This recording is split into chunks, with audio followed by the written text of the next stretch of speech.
গত পর্বে আপনারা দেখেছেন দিদি, শুনেছি বাবার দেখাশোনার জন্য আপনার আয়ার দরকার। আমাকে কাজে রেখে দিন দিদি। আমরা খুব গরিব, কেউ সাহায্য করার মতো নেই।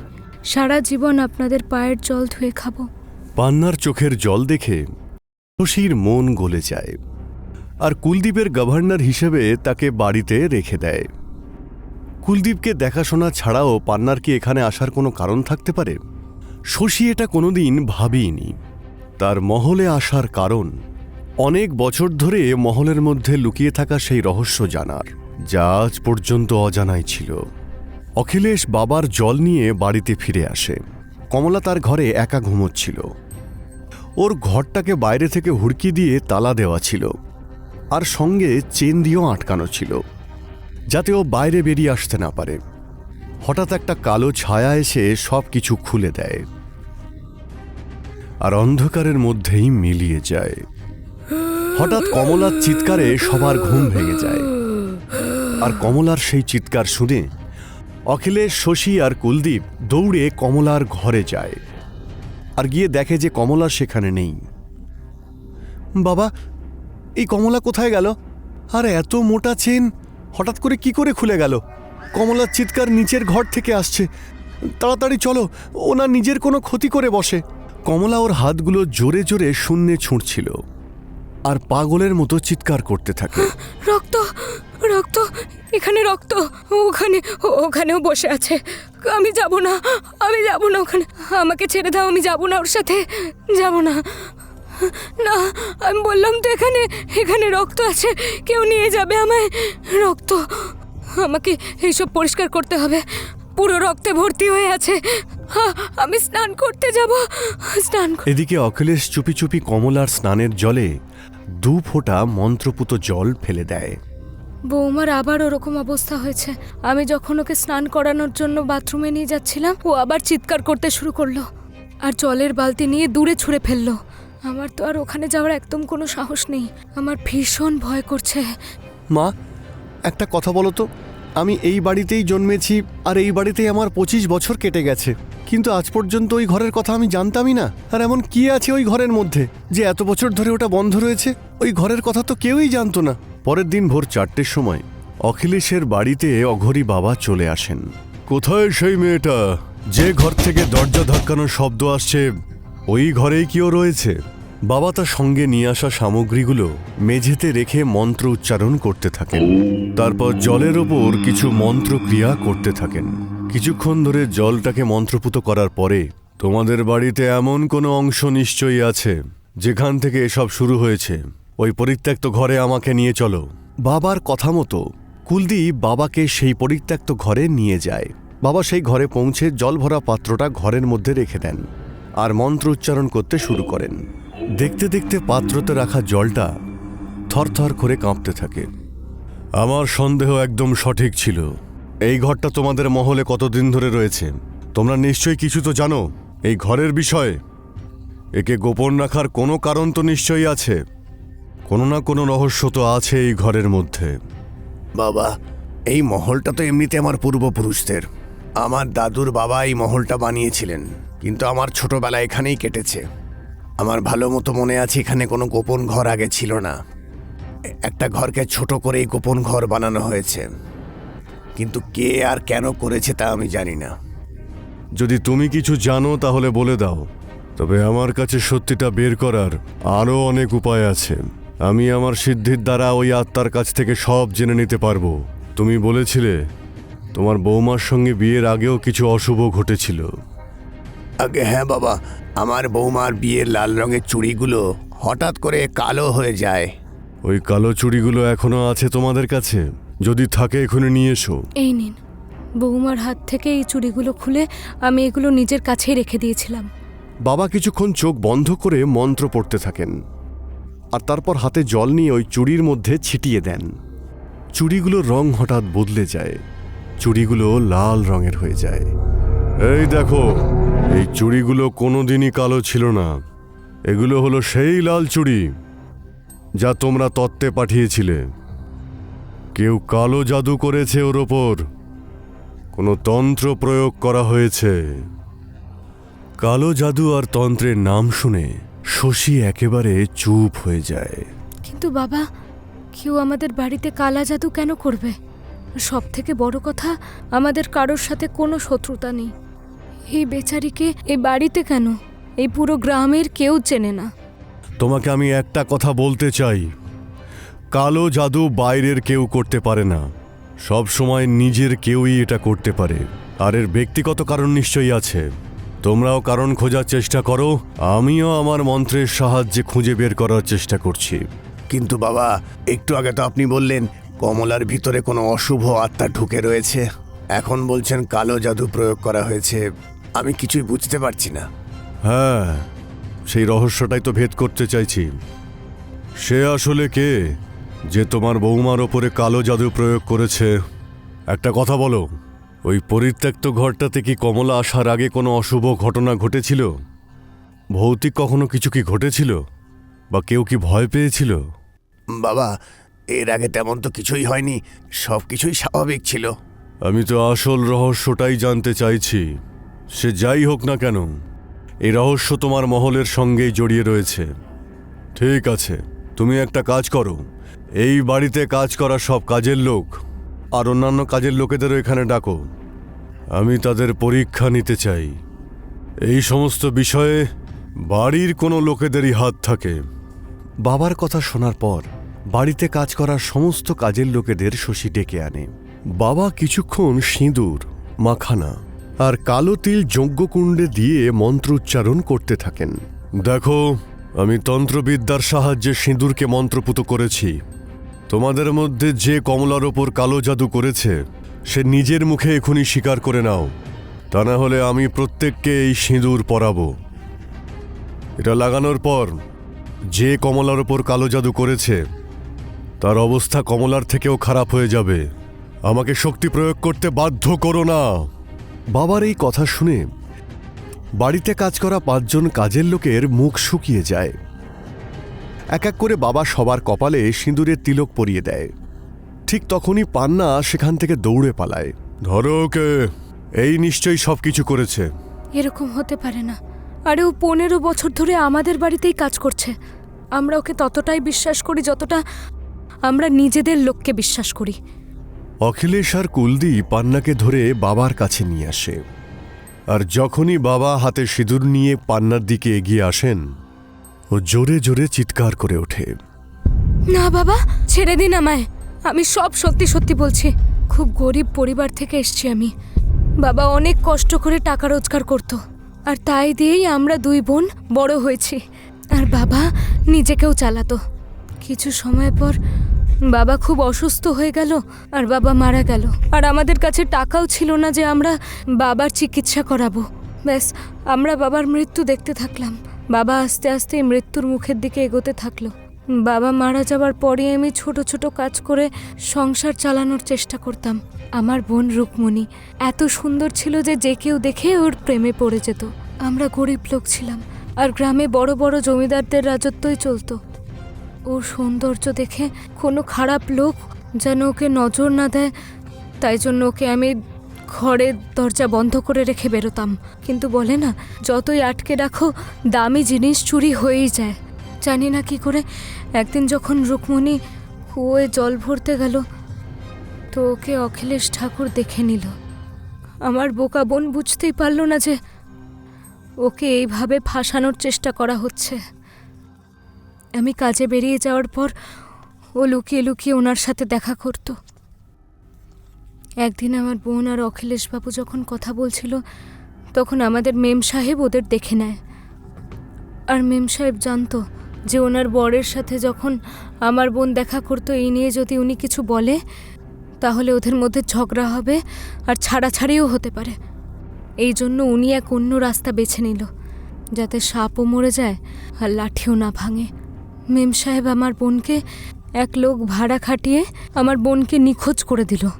যখন আমার বোন অনেক দিন ধরে অখিলেশ বাবুর সাথে দেখা করতে আসছিল না, তখন উনি লোক খাটিয়ে আমার বোনের খোঁজ খবর নেয়। আশেপাশের লোকজন বলতে থাকলো যে জানি না রুকমণি কোথায় চলে গেছে, হয়তো কারোর সাথে পালিয়ে গেছে।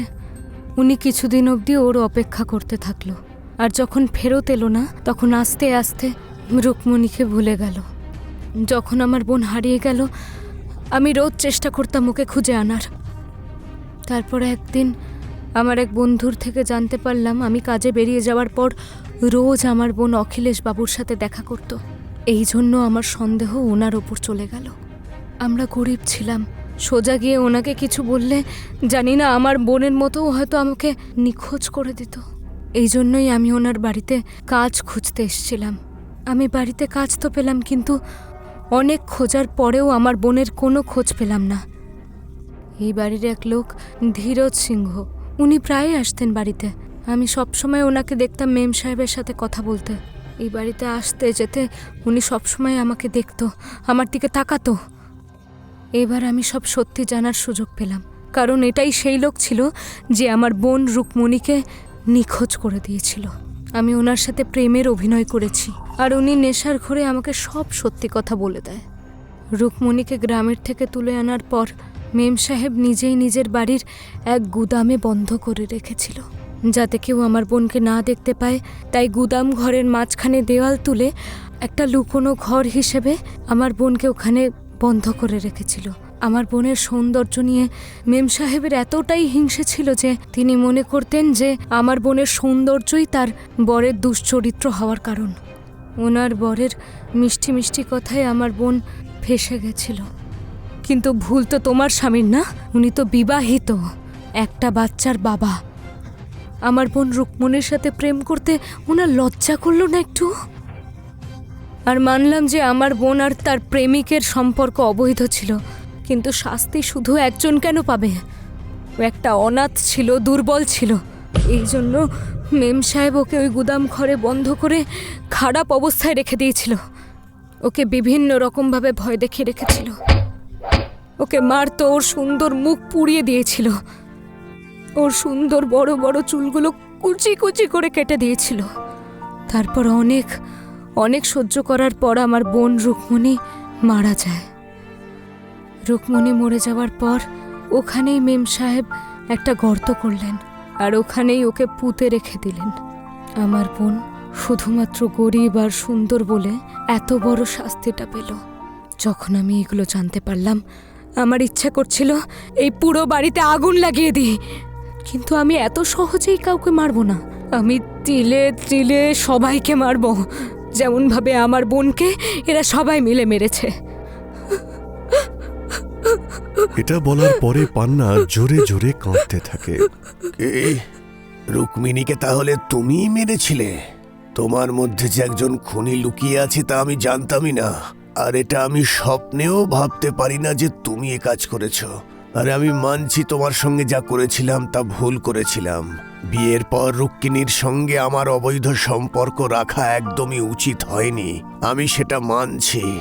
কিন্তু ওটা তো শুধু আকর্ষণ ছিল। তুমি আমার স্ত্রী, তুমি স্ত্রীর অধিকার দেখিয়ে আমাকে একবার আটকে তো দেখতে, একবার আমাকে অভিযোগ তো করতে পারতে। আমি হাত জোড় করে ক্ষমা চেয়ে নিতাম। হতে পারতো আমি নিজের দোষ স্বীকার করতাম না, তোমার সঙ্গে ঝগড়া করতাম, কিন্তু আমি খুন কোনোদিনও করতাম না।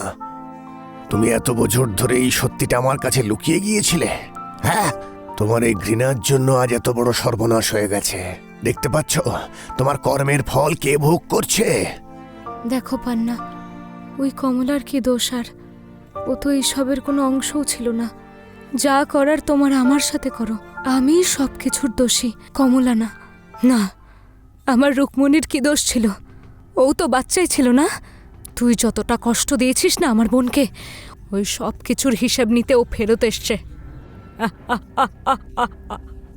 ফেরত এসছে ও। কি, রুক্মিণী ফিরে এসেছে? হ্যাঁ, আমি সিদ্ধান্ত নিয়েছিলাম এই পরিবারের সবাইকে কাঁদাবো। এই পরিবারে এখন শুধু সবার শ্রাদ্ধ হবে, কোনো উৎসব না। এই জন্যই তারপর থেকে আমি কালা জাদু শেখা শুরু করেছি। তন্ত্রমন্ত্র করে আমি এমন অবস্থা করেছি যে এই বাড়িতে আর কোনো বাচ্চাই জন্ম নেবে না। ধীরে ধীরে সময় অতিক্রান্ত হলো, আর যখন মেম সাহেব আমার উপর অনেক বেশি বিশ্বাস করা শুরু করলো, তখন আমি আরও বেশি তন্ত্রমন্ত্র করা শুরু করলাম, যাতে এই পুরো পরিবারটাকে আমি ছাড়খাড় করে দিতে পারি। কুলদীপ বাবা 25 বছরের হলো, তো ওর বিয়ের কথাবার্তা বলাও শুরু হলো। যখন মেম সাহেব আর ওনার বর এই বিয়েটা ঠিক করলো কমলার সাথে, তখন আমিও গুদাম ঘরে গিয়ে আমার তন্ত্রমন্ত্রের সাহায্যে আমার বোন রুকমণিকে ডেকে আনলাম আর ওকে মনে করালাম যে ওর সাথে কত খারাপ কিছু ঘটে গেছে। ও নিজেও ওর বদলা নেওয়ার জন্য তরপাচ্ছিল।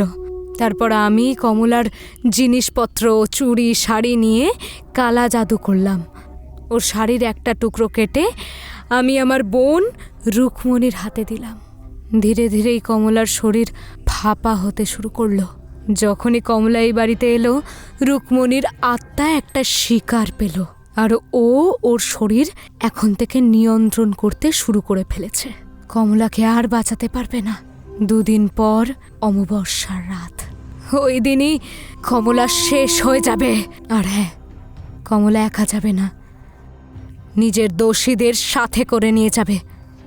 আমি মানছি তোমার সঙ্গে অন্যায় হয়েছিল, কিন্তু ওই মেয়েটাকে ছেড়ে দাও, ওর কোনো দোষ নেই।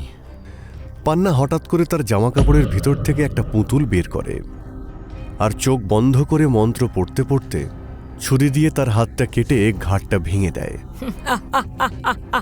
কেউ বাঁচাতে পারবে না। ঠিক তারপরেই একটা বড় কিছু ভাঙার শব্দ হয়। কমলার ঘরের দরজা ভেঙে টুকরো টুকরো হয়ে যায়। কমলা জন্তুরা যেভাবে হাঁটে ঠিক সেইভাবে হেঁটে নেমে আসে আর বাবার সামনে এসে দাঁড়ায়। পা দিয়ে দরজা ভেঙে আসার কারণে তার পা থেকে অনবরত রক্ত ঝরছিল। সে একটা ছুরি নিয়ে চুলগুলো পরপর কেটে ফেলছিল। ছেড়ে দাও, ছেড়ে দাও, আমার বৌমাকে ছেড়ে দাও। আমার দোষের শাস্তি ওকে দিও না। শশী গিয়ে কমলার কাছ থেকে ছুরি কেড়ে নেওয়ার চেষ্টা করে, কিন্তু কমলা ছুরি দিয়ে শশীর ওপরে পরপর আঘাত করতে থাকে, যার ফলে শশী মারা যায়। বাবা যজ্ঞে আহুতি দিয়ে কমলাকে মুক্ত করার চেষ্টা করছিলেন, যাতে কমলা আরও উত্তেজিত হয়ে উঠছিল। তুই চলে যা এখান থেকে, না হলে কিন্তু তুইও মরবি। যা। কমলার ভয়ঙ্কর হুঙ্কার শুনে এক মুহূর্তের জন্যও বাবা মন্ত্র থামিয়ে দেন। ওই যে জল আছে না আপনার কাছে, ওটা ছিটিয়ে দিন, ও তাহলে আপনার কাছে যেতে পারবে না। আমি চেষ্টা করছি, কিন্তু এই আত্মা খুবই শক্তিশালী। কালো জাদু ওর বিয়ের শাড়িতেও করা হয়েছিল। এই পান্নার ঘরে গিয়ে দেখো, ওই শাড়ির টুকরো পেলে এখনই নিয়ে চলে আসো। সবার আগে কমলার ওপর থেকে কালো জাদুর প্রভাব কমাতে হবে। কুলদীপ দৌড়ে পান্নার ঘরের মধ্যে যায়। সে দেখে পান্না কমলার শাড়ি দিয়ে একটা পুতুল বানিয়েছে আর তার মধ্যে অসংখ্য সূঁচ গেঁথে রেখেছে আর তাকে ঝুলিয়ে রেখেছে। কুলদীপ সেই পুতুলটা বাবাকে এনে দেয়। বাবা এক এক করে পুতুলের গা থেকে সূঁচগুলো বের করতে থাকে আর পান্না সেই পুতুলটার ঘাড় আস্তে আস্তে বেঁকিয়ে দিতে থাকে। আর কমলা হঠাৎ চিৎকার করে ওঠে আর তার ধারালো ছুরি দিয়ে নিজের গাল কাটতে শুরু করে আর পাগলের মতো জোরে জোরে হাসতে থাকে। কমলা এদিকে পাগলের মতো হাসতে থাকে আর বাবা পুতুলের গায়ে আগুন লাগানোর চেষ্টা করে। আর ঠিক তখনই এই বাবাকে বের করো এখান থেকে, না হলে কিন্তু এক্ষুনি আমি আমার গলা কেটে ফেলবো। এটা বলেই কমলা নিজের গলা আস্তে আস্তে কাটতে শুরু করে। রক্তের ফোঁটাগুলো মাটিতে পড়তে দেখে বাবা ওখান থেকে যাওয়ার জন্য উঠে দাঁড়ায়। এই আত্মা খুবই শক্তিশালী, একে শান্ত করার জন্য যা করার তাড়াতাড়ি করতে হবে। আমাকে যেতে হবে, না হলে কমলা মারা যেতে পারে। বাবা চলে যাওয়ার পর অখিলেশ আর কোনো রাস্তাই খুঁজে পাচ্ছিল না। রুক্মিণী, আমি হাত জোর করে ক্ষমা চাইছি। তোমার অপরাধী আমি নিজে। আমি তোমাকে সেই সব স্বপ্ন দেখিয়েছিলাম যার জন্য তুমি মারা গিয়েছ, কিন্তু আমি কোনোদিন সেটা চাইনি। আমি তো তোমাকে ভালোবাসতাম আর আজও ভালোবাসি। যা হয়েছে তা তো আমি বদলাতে পারবো না, কিন্তু আমি তোমার সঙ্গে যেতে রাজি আছি। ব্যাস, তুমি এই মেয়েটাকে ছেড়ে দাও, ও নিরপরাধ। কমলাকে তুমি ছেড়ে দাও। না রুকমণি, এটা একটা ফাঁদ। তুই একদম ওদের কথায় আসিস না। এই ভুলের কোনো ক্ষমা হয় না। ঠিক তারপরেই অখিলেশ ছুরি দিয়ে তার হাত কেটে ফেলে। তখন কমলা জোরে একটা চিৎকার করে মাটিতে পড়ে যায় আর অজ্ঞান হয়ে যায়।